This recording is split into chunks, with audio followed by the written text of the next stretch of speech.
Okay, I'm going to put top stitching along the edge of this binding. What I have done is I have taken some of my hand-dyed silk ribbon, this is 4mm silk ribbon, and I've hand wound it onto my bobbin.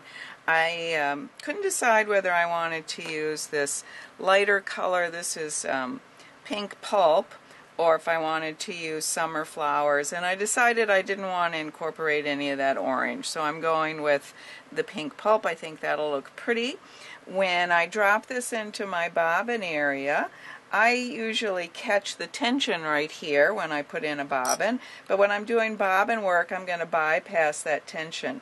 I'm also using a thread. This is my 30 weight Madeira rayon in a magenta color, because that's what the background is on this quilt. It's a magenta, so that when it loops, that little magenta will blend into the background. And I've got that on my top thread. I'm going to take a manual stitch and just bring that silk ribbon up to the top there and hook it back over and put my cover back on the bobbin area. And then I'm going to lengthen my stitch to as long as my machine will let the stitch length go. Mine is only 5.0. I would like it to be a little longer, but on this machine that's as far as it'll go. And I'll show you what that looks like.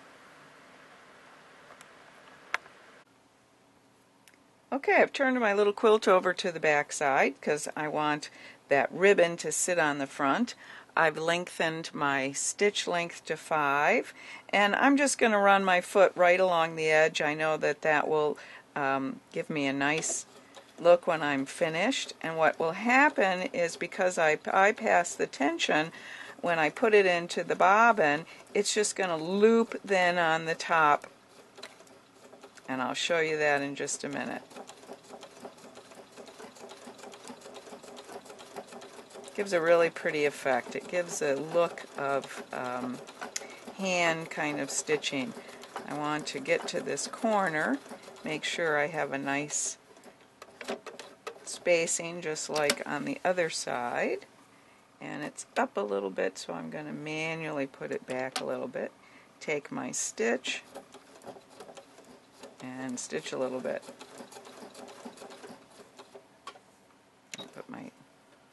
So let's look at the front of that. Doesn't that look pretty? I'll tell you. That's a very pretty look.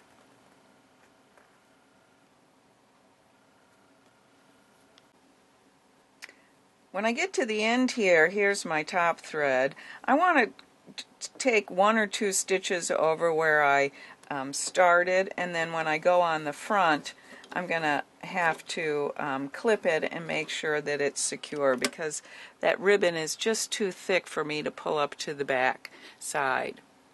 Here's our little quilt all stitched with that pretty bobbin work binding on there. Let's see if we can get a little close-up of some of that binding. You can see how pretty it just kind of loops on the surface there. Just kind of sits there, and it's nice to have the same color thread so that you don't even see it when you're up close. I hope that you will try doing some bobbin work. It's a good way to use really heavy threads and those that won't fit through your needle, and it gives really pretty effects. You can do all kinds of different threads in the bobbin.